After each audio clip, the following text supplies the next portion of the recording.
So, do you want to talk about Sakamoto Days? Sure. You sent an interesting text. I sent an interesting text. Oh, you're going to read it. Uh-oh. Yeah, I was hoping these would remain private. I thought we were going to do only Danny hates things on the podcast from now on. I'm so excited, and I'm glad you're bringing this up. I can't wait for a week of our stupid asshole editors plucking all of your bad takes and chopping it up so all the nuance is gone. I really like how Danny's been the bad guy for the last week for the first time in the history of our content together.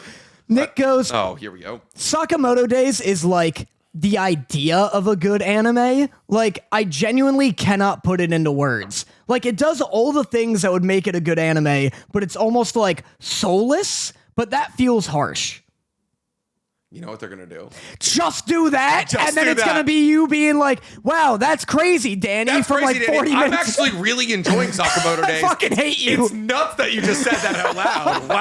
Wow. The number 2 most popular anime out there right now, and you don't like it. God, I hate you. Wow. That's going to be the clip. I know it. You fucking mega-minded, bitch. God. No, it's... I still don't know how I feel about Sakamoto Days. Like, Sakamoto Days to me is, Nick, huge bad take.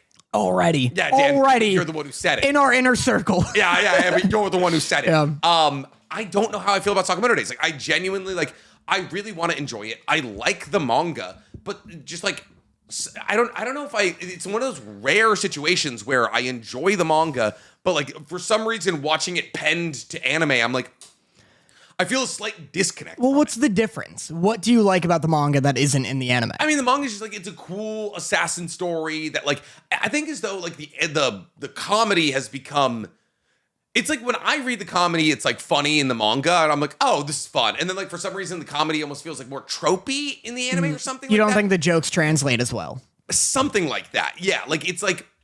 It's just not hitting in the way I want it to hit. Like it feels to me like a paint by number story that's getting to all the right story beats that like one would enjoy. Because here's the thing. The beginning of Sakamoto Days is hardly any different from the beginning of Kaiju number 8. Like it's like, there's like an ultra powerful being is introduced. That ultra powerful being is used sparingly. A new character and Reno/Shin is introduced, and then an additional third like deuterogonous female character in Kikuru Shinomiya and Lou is introduced by like episode 2 or 3. I feel like it's more One Punch Man than Kaiju. I guess because the psychic is like Genos for sure. Oh, 100%, yeah. And you know that's in Sakamoto, and Sakamoto is Saitama. But there's no tertiary character in One Punch Man, at least this soon. Like, eventually you get Terrible Tornado, you get Blizzard, and they become, like, more tertiary characters. But, like Sakamoto Days, because Sakamoto is such, like, a non-defined presence in his own story that, like, you kind of have to get a lot of the story from the likes of Liu and the likes of Shin. So I did love the little like cut back in this episode to like, Sakamoto being covered in blood and Miss Sakamoto being like, if you're going to keep killing, I don't want to be with you. And just hurtling herself off a cliff. Like that was fun. And it's like, I don't know. Like, it's just, I'm not going to say I don't enjoy Sakamoto Days. I do. I'm going to watch every episode, but like for some reason, I'm just not fully into it. Mm-hmm. Yeah. That's crazy. Oh, yeah. That's crazy of you. This is the best anime anyone's ever made since Sonic 3. Oh, yeah. Since the critically acclaimed Sonic 3. I'm so excited for the Sonic 4. Yeah. I'm also medium on it. But, like, the animations... The reason I almost want to, like, radicalize for Sakamoto Days is I keep seeing people shitting on the animation. Really? And the animation's great. It's great.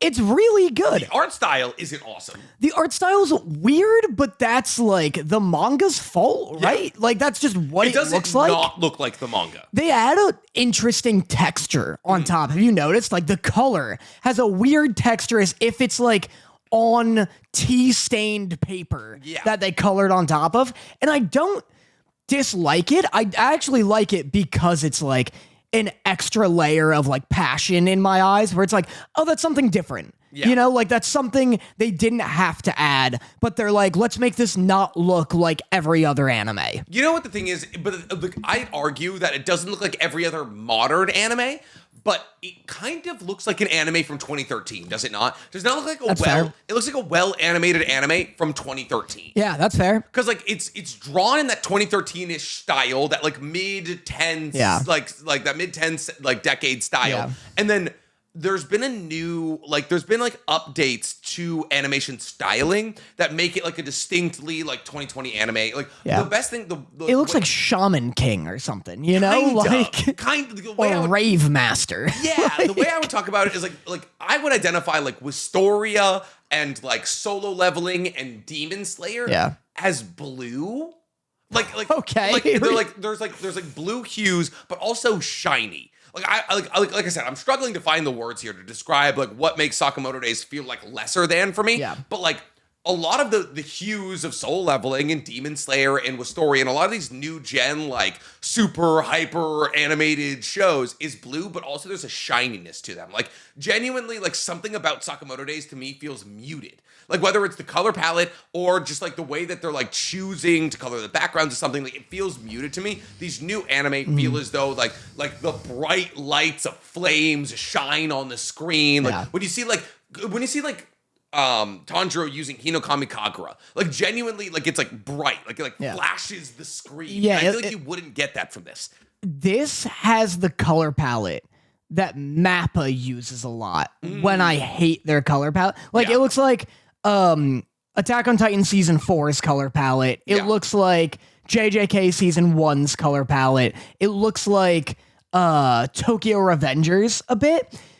That might be it. That might be it. Yeah. And it's funny because I actually... Not the animation quality. That's what we're... Like, the animation quality, the fight scenes are very well choreographed, and the animation quality is good. We're talking colors and art style. It's funny because I was trying to find it just now. I should have taken a screenshot, but I saw, like, an Instagram post where someone put a image of, like, or, like, a video compilation of Fate and Demon Slayer and stuff like that, and they're like... This is what Sakamoto Days should look like. And then under that was a comment of someone being like, I hate that modern anime has tricked people into thinking that like shiny and colorful equals good animation. Yeah. Because it's not that Fate and Demon Slayer don't have good animation, but people... Because I've seen a lot of videos talking about this actually, where people will now look at like a Studio Ghibli thing from the past or like, you know... an anime where the motion is like perfect and it looks like real life, but it's not like super shiny or photorealistic, but it's like someone gets out of bed and all the covers move realistically and they like get their hair out of their eyes and stuff. And people are like, man, what is this like mid-ass animation? And it's like, just because something doesn't look like like an 8K wallpaper on your 4K monitor. Doesn't mean it's bad animation. Like Sakamoto Days, it's not poorly animated at all. I'd say objectively, has like really well done animation. Yeah. Art style wise, it's a very mid 2000s. It just feels like a decade behind art style wise. And like maybe that is my brain being tricked in thinking that shiny equals good. But at the end of the day, like I feel as though... Well, did you feel this with like JJK? Because JJK Season 1, I also was like... This looks mid-2000s. I could see you making the argument for JJK Season 1, for sure. Season 2 is a very modern... very, very modern take on animation. But even Season 1, fundamentally... Well, one, the character design. I love the character design of JJK. And I'm gonna be completely honest with you. I don't like the character design of Sakamoto Days. Sakamoto's funny and good. Everyone else... This episode has been like bland as hell. Yeah, and so like it's like the character. I'm not even like on a character by character basis. I mean like the actual way in which they're drawn. I see. Lou looks better in the manga to me at least. Shin definitely looks better in the manga. His eyes are so high. And this is a gripe that I had with Kaiju number 8, where I was like, oh, I like the anime. Like I just feel as though we're not nailing the anime take on these people from the manga. But like I love the way that like I actually did enjoy the way that Season 1 of JJK was animated, just because like one, the fight scenes were incredibly well animated and choreographed, but two, because I just like found the character design of the JJK characters more appealing. Like I like the way that Nobara looks more than Lou. I like the way that, you know, Yuji and Megami look more than Shin and Sakamoto. Right. You know, that's like, so like fundamentally that carries a lot like more weight for me. Yeah, dude, the top videos, when I look up Sakamoto Days manga versus anime, first things that come up, I don't understand the hate towards Sakamoto Days. Under that, does Sakamoto Days actually look bad?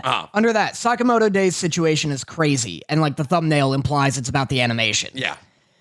I don't get it. I haven't heard anybody personally, like, it's kind of like Joker, people being like, oh, I feel so represented by the Joker. Like, Sakamoto Days is one of those things where I haven't heard anybody saying the animation is bad. I feel like we've just like tricked ourselves into believing this.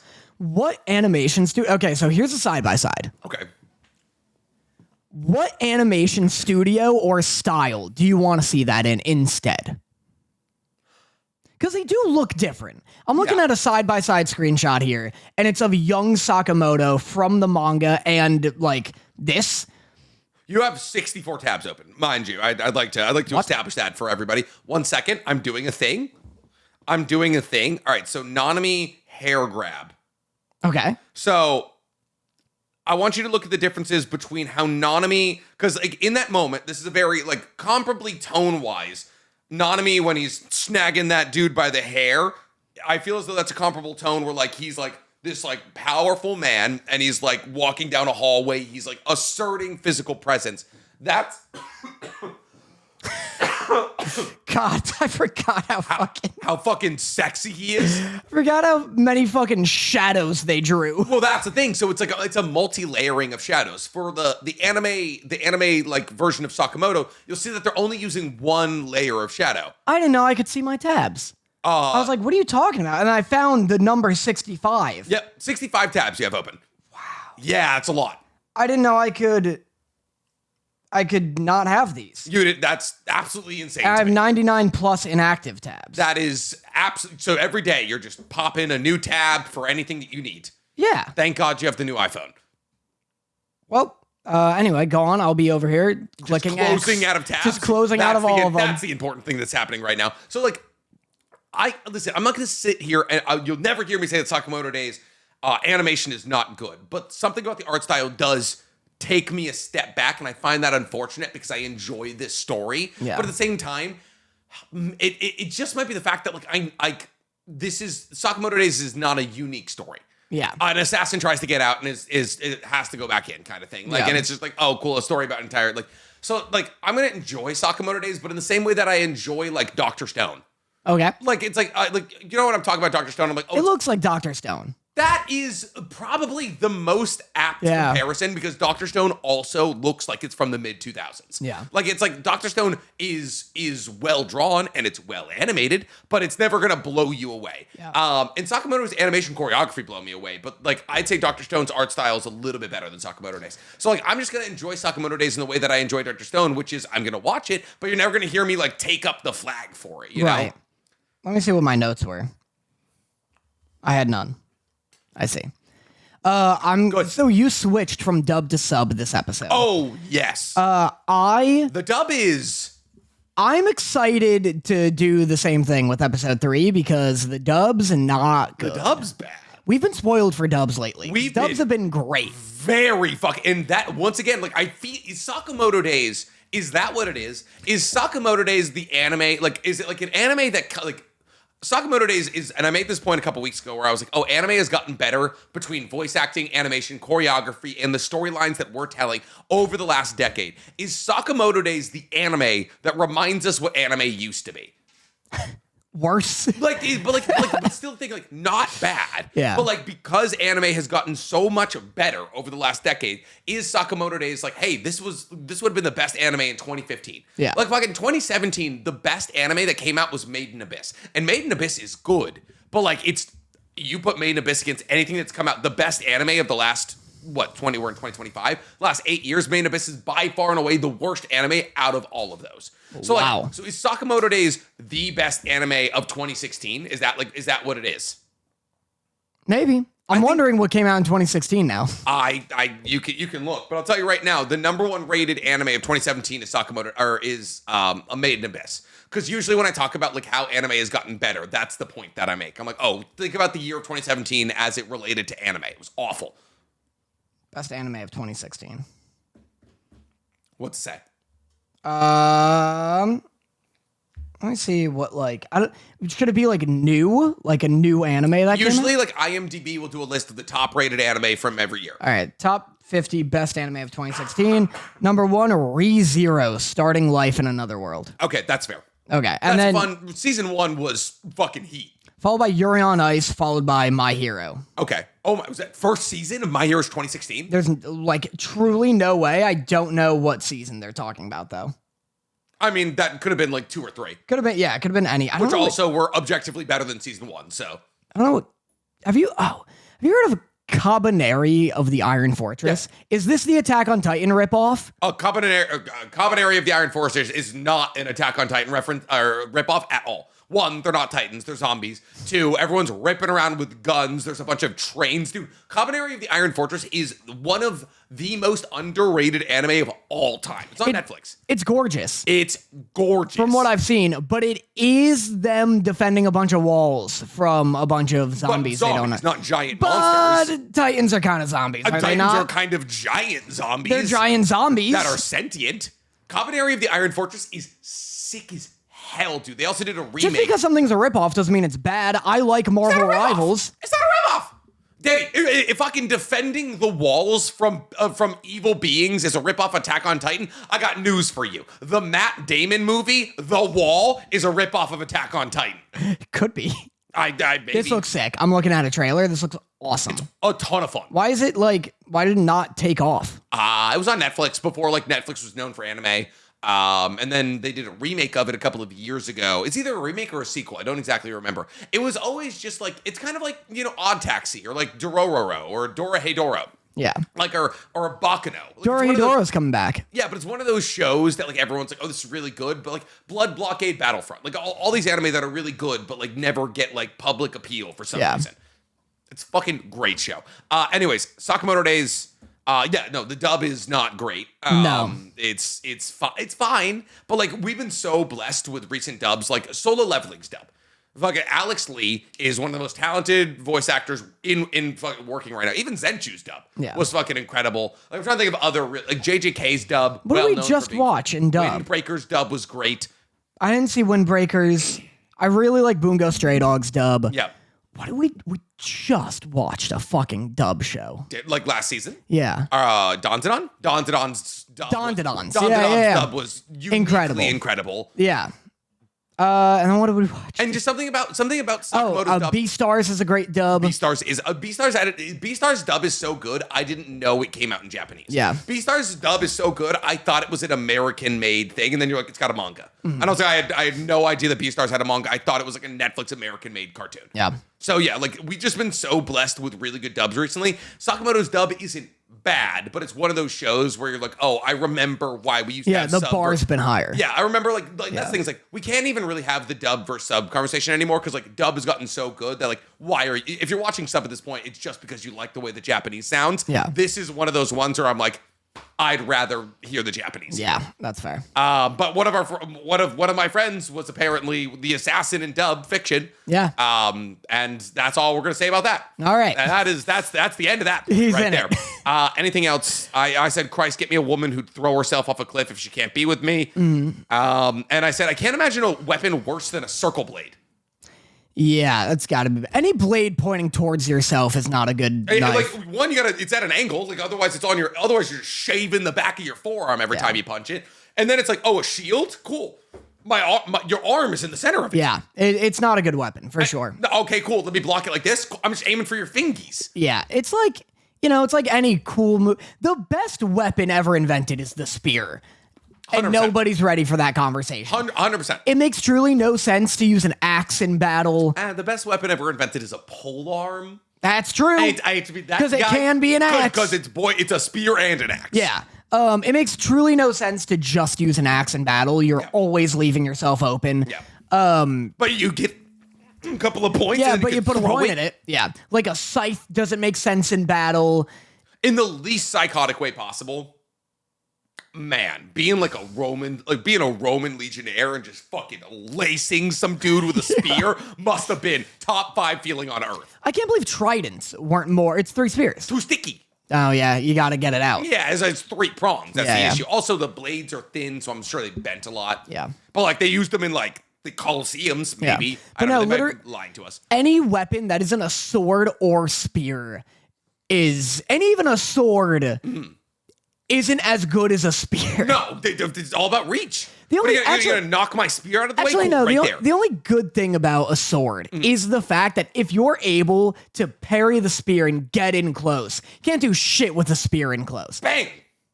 Well, yeah, you can butt him up, but butting him is just a method to get him into spearing range. Distance, exactly. But with a sword, you get close, you avoid the butt. Yeah.